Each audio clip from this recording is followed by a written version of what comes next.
Erin Godwin is the mother and carer of a very severely ill child suffering from long COVID in Australia. She will share practical insight as a parent, full-time caregiver of a child with severe ME and the diagnostic odyssey. So, a warm welcome to Erin Godwin. I just first wanted to thank you guys for giving caregivers a platform to speak about our experiences and that of caring for severe, particularly children. I think it presents its own set of very specific issues, especially in terms of engagement with the healthcare system. And I just really appreciate the opportunity and also what the organisers have done to pull all this together for everyone. It's pretty spectacular. But I thought what I'd talk about today was, I'll just open the screen there. I'm not sure if you can see that little, but essentially, I thought I'd touch briefly on a bit of the personal experience that we've encountered since Sophie got sick, and also talk a little bit about, I guess, what it's given us in terms of a glimpse into how unfortunately political this illness is, and the difficulties in accessing appropriate and tailored care, and also care that is from an educated perspective, I suppose, is perhaps the best way to put it. So when Marco first contacted me and said, "Oh, would you like to speak at this conference that we're organising?" I thought, yep, okay, that sounds really interesting, and didn't expect it to kind of reach the heights that it has, kind of ye of little faith. But I should have known to kind of trust the Germans to organise something really, really well. Anyway, I sort of thought, well, what do I have to offer in terms of what I can speak about? There's incredible knowledge base that is presenting over the 2 days of this conference. So I don't have anything particularly relevant to offer in that sense, in that kind of medical knowledge sense. And there's some pretty amazing advocates speaking here as well. And I don't think that I fit the bill there, but I guess what I can share with everyone is perhaps actually a really important part of what needs to be excavated here, which is, I guess, the heart of all of this, which is that we're searching for solutions to better and save people, essentially, and the foundations of all of this research and the foundations of all of this endeavour is really, from my perspective, stemming from, and it sounds a little naff perhaps, but love, and love for our families, like love for humanity, people who see others suffering and just aren't able to walk past that. And I think that that's a really important thing to recognise, that particularly from the perspective of caregivers,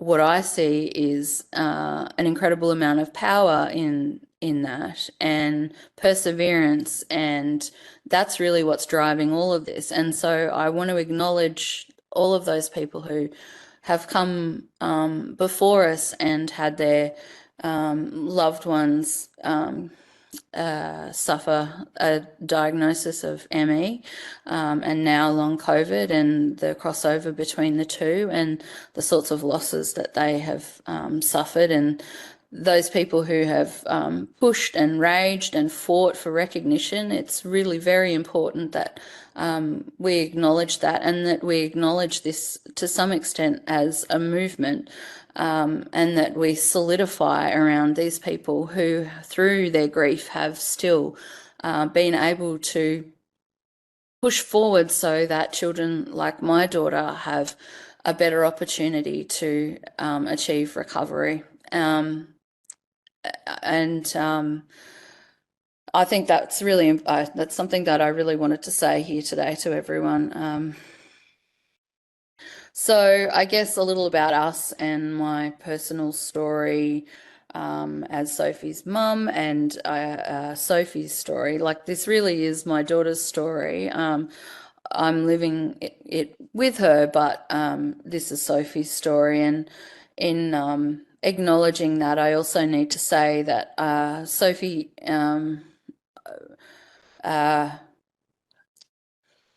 routinely, every day, I'm so incredibly proud of her resilience and her ability to be forward focused and to have hope. And I see that in other sufferers of long COVID, and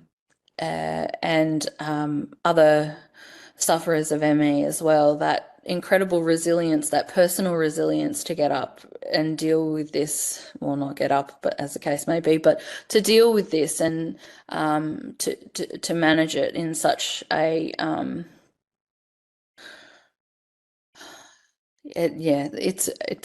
it's a remarkable thing, really. So Sophie kind of fit that.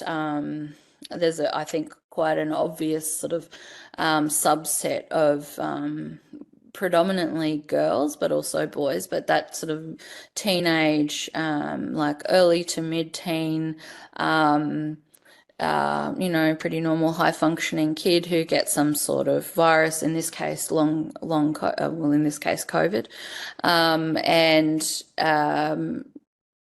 doesn't that they don't travel the normal trajectory. So Sophie fit a range of kind of patterns that you start to see emerging, these sort of overlapping comorbidities. She was hypermobile, which we didn't even know was a thing until she actually became unwell. But she had a family history of autoimmune conditions, and there's very clearly these kind of patterns that emerge in the data when it's actually collected. So Sophie contracted COVID in March of 2022.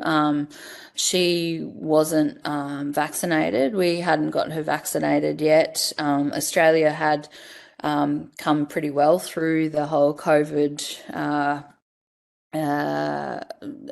experience, and we just opened borders, and Omicron was the circulating virus, and Sophie went back to school, started the school year, and came home with a sore throat and so on, and we all tested, and she was positive, my husband was positive, and then a week later I was positive for COVID, and we recovered quite normally, and my daughter just did not. So she experienced quite a severe illness with COVID, very high fevers. We took her into the hospital twice because she had significant pain under her ribs. She had a lot of pain around under her left ear. She was given antibiotics for ear infections. She started to complain of what we now realize was POTS, but a dizziness and inability to be able to stand up. Her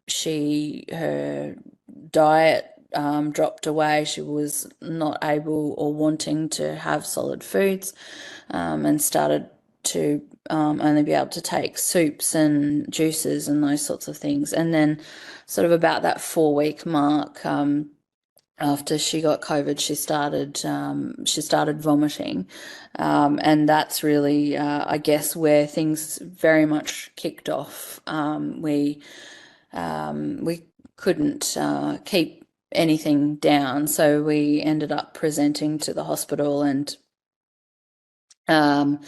they suggested that Sophie needed some level of intervention, tube feeding, and so we that happened. And I guess we had no idea. We sort of thought that she'd, it was some sort of post-viral gastritis, or, it would be very simply managed, and she'd be back to the normal kind of healthy, surfing, sporty kid, going to school, doing all those normal 13-year-old things. But that didn't happen. Instead, she sort of commenced this spiral down into quite a significant illness. And I guess it bears mentioning that I've this slide I've labeled when Sophie went missing, because as people kind of spiral down into that more severe illness, it is like they go missing from their life. And for the caregiver as well, it's sort of like, well, my experience anyway is I can imagine some level of similarity with people whose loved ones, although it's not the same ballpark, but whose loved ones go missing, because you're searching for the answers to a resolution for your child's illness, and trying to return them to their life. I think it's also important to sort of reference that the missing is incredibly isolating for the child, but also for the family. People don't really understand what's happening, and indeed usually when it's early days, the family doesn't understand what's happening, and so it becomes a very difficult situation, I suppose, from a range of perspectives. People don't really know how to support you because nobody really knows what's wrong, and you're not able to engage in normal activities of life as you once were, and so those support structures kind of drop away. So I thought it was useful to talk about the kind of the odyssey of diagnosis. I think that's something that's routinely shared. And particularly for a child as severe as Sophie's, although I know of a good deal of children who are as severe as my daughter, and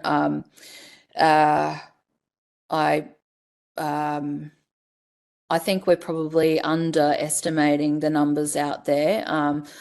My daughter's particularly, I suppose, more obvious because she has to have engagement with the healthcare system because of the level of her gastrointestinal disturbances and dysfunction. But certainly there are other children who, a great number of children that I know around the world, well, their parents anyway, who are tube fed or who perhaps aren't at that point in terms of their gastrointestinal symptoms, but they may have other more prevalent symptomology in terms of, light sensitivities or the kind of fibromyalgia presentation. So they have huge amounts of pain. And anyway, sorry, I'll return to my point. But I suppose the common thread amongst all of this is that you go to hospitals and healthcare systems thinking, well, this is the place to get my child better, my child's sick or my loved one's sick, and these guys are going to help them. But as you progress through the system, you realize that there's actually an absolute dearth of a lack of education around post-viral illness, to the extent that actually these systems can be pretty harmful. Sophie's had quite a bit of engagement with the public healthcare system, and some of that has been incredibly productive and useful, and a lot of it hasn't. Initially, Sophie was told to go home, and eventually she'd get better. So we were sent home with, you know, how to tube feed, and you know, it'll subside. And actually, we have seen that happen within this environment, hospital environment, that kids, that does happen. They do get better in a sort of a short-term window, but it certainly doesn't happen for everyone. And for Sophie, unfortunately, that didn't happen. And so the longer this went on, the more we sort of thought, well, there must be some more answers here, and what is actually happening. And so we started reaching out to sort of subspecialty consultants, and I think it's important at this point to raise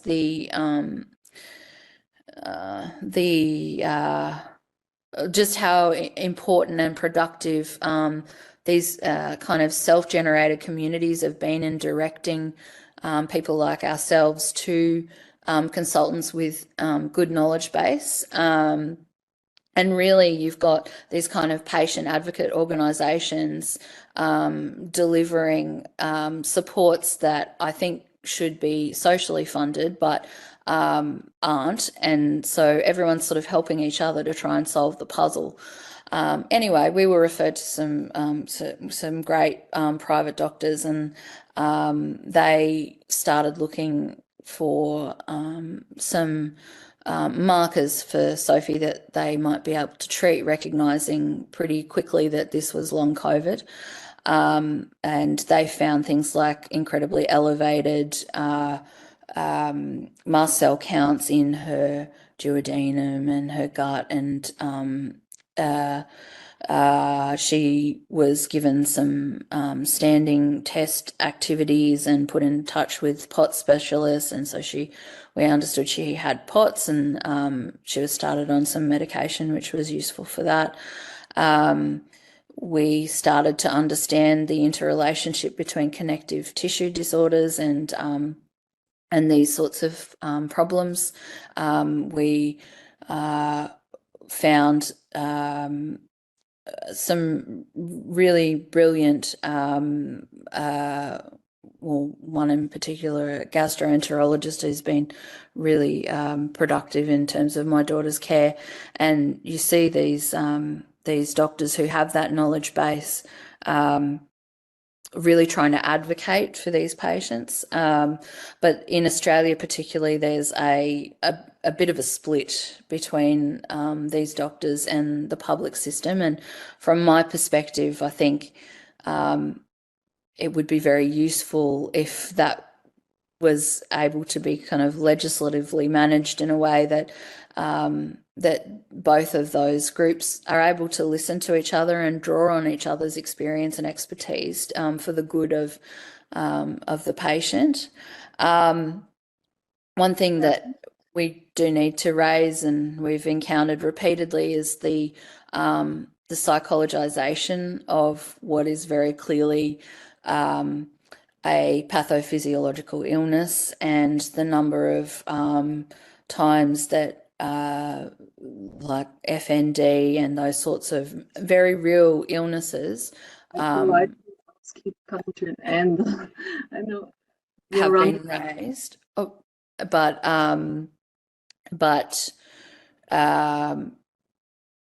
that's obviously not what this is. And the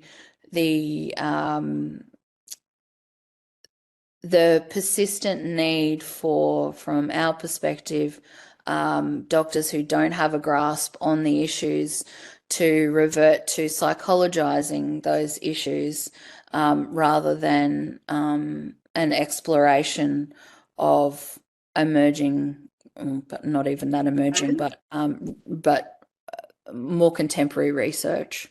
Gary? And so I think in Australia, it's worth talking about the fact that we have guidelines at the moment that still recommend GET and CBT, which we know is contraindicated in every other equivalent healthcare jurisdiction. And so this is a real problem in terms of patients being able to access the care that they need and not be delivered harm within public healthcare systems particularly. We elevate the concept of bodily autonomy and consent, but routinely, yep. We have just for mention, we have 3 minutes left. In 3 case minutes, you want okay, to, all right. Yeah, in case you want to answer some questions.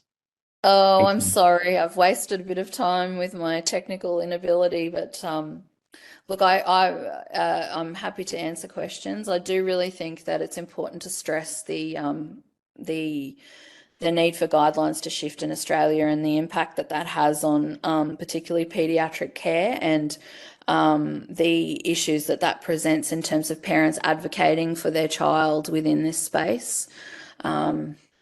But yes, happy to answer any questions if you'd like to fire them at me.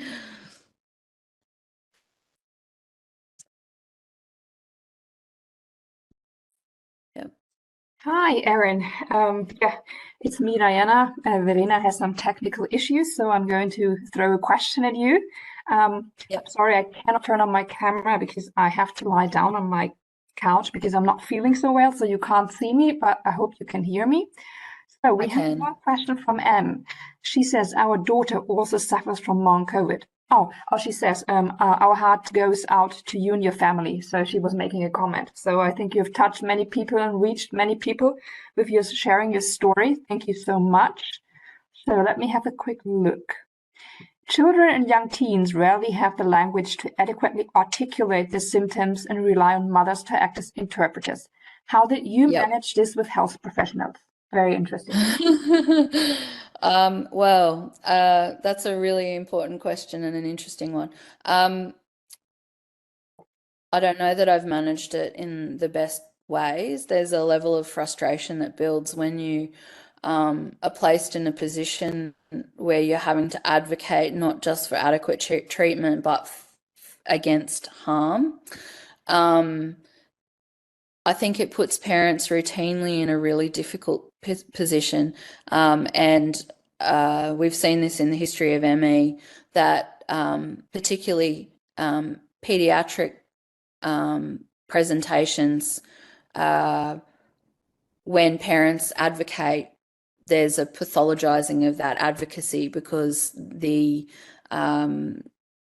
system isn't really able to be reflexive.